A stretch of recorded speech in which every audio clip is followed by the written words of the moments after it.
Ya, selamat siang teman-teman dan saudara-saudara saya kasih dalam Tuhan. Nama saya Ariel Ezra Heavenly, biasa dipanggil Ariel atau Ezra. Berumur 23 tahun, jurusan informatika di ISTS. Hari ini Ariel mau sharing tentang From Darkness to Light. Kita bahas kehidupan Rasul Paulus. Kita buka di Kisah Rasul pasal 26. Kisah kisah pasal Kisah para Rasul. Kisah para Rasul pasal 26 ayat 12 sampai ayatnya yang ke 21 kita bacanya. Sebelum kita baca sebagai background, ini itu Rasul Paulus sedang melakukan pembelaan. Dia itu dikasih kesempatan untuk membela diri di hadapan Raja Agripa karena dia itu sedang ditangkap. Dia itu ditangkap karena dia memberitakan Injil. Intinya itu. Ayat 12.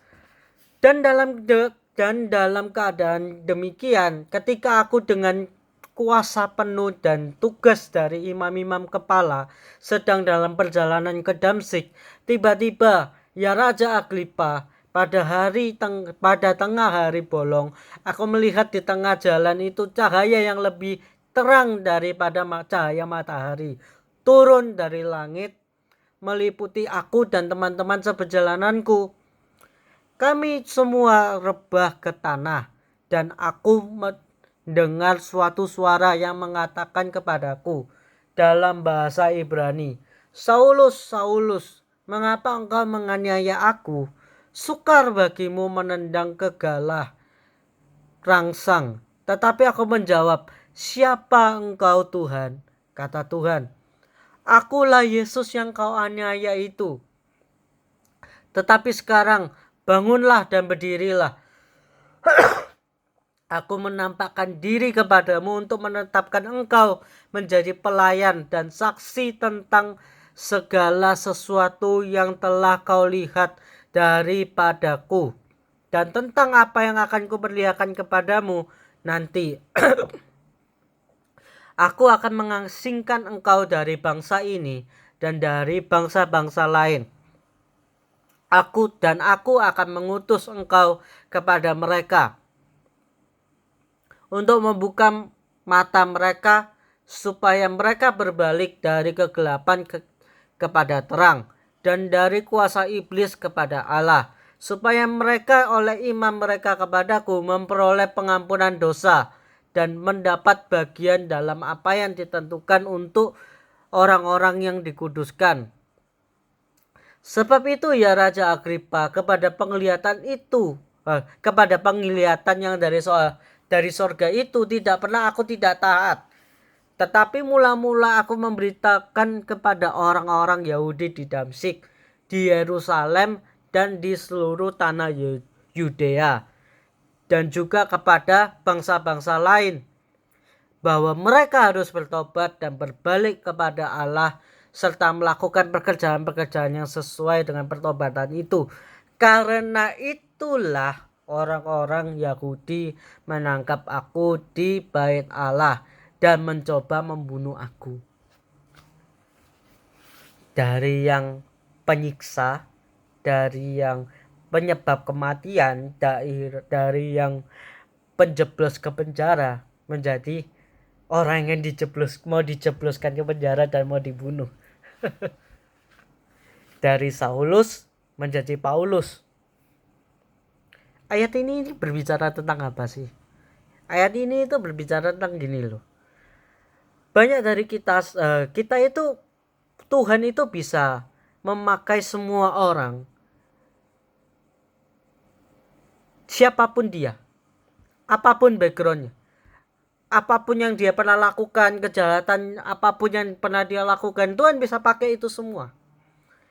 Selama orang itu sudah bertobat, selama orang itu sudah mengikut Tuhan dengan sungguh-sungguh, imannya kepada Tuhan, dan imannya itu adalah iman yang sejati, bukan hipokrit, bukan orang yang tidak melakukan firman Tuhan, Tuhan akan pakai gitu loh. Tuhan nggak melihat masa lalu kita. Sering dari kita waktu waktu kita nggak usah Tuhan lah, pemimpin kita, minggu depan sharing ya, minggu depan kamu WL ya. Sering dari kita bilangnya, oh nggak bisa, si itu aja, oh aku nggak bisa doa, oh aku nggak bisa ngomong.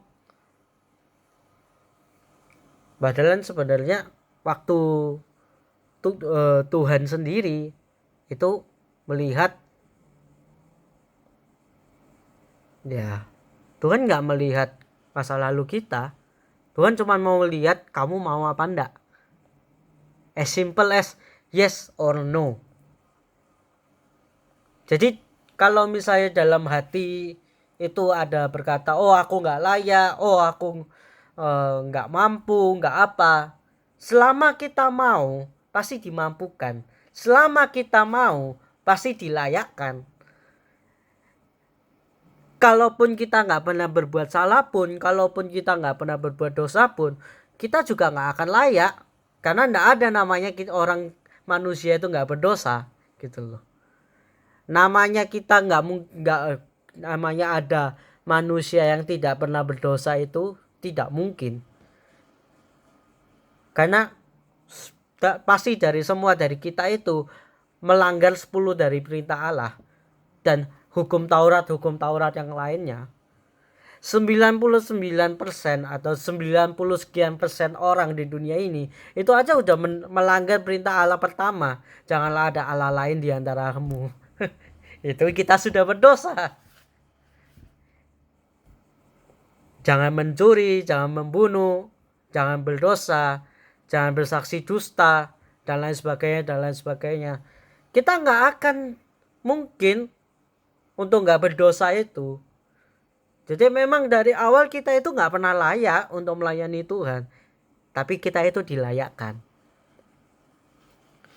Ini poin dari apa yang Ariel mau sampaikan itu pertama, Tuhan itu tidak pernah melihat masa lalu kita saat Tuhan memanggil. Tuhan memang tahu masa lalu kita kayak gimana, tapi Tuhan tidak mau melihat itu. Tuhan melihat hatimu, apakah memang kamu mau apa enggak. Kedua, kita itu tidak pernah layak untuk melayani Tuhan, tapi kita dilayakkan sama Tuhan Yesus. Mari kita tutup dalam doa. Selamat siang Bapa, selamat siang Tuhan Yesus, selamat siang Roh Kudus.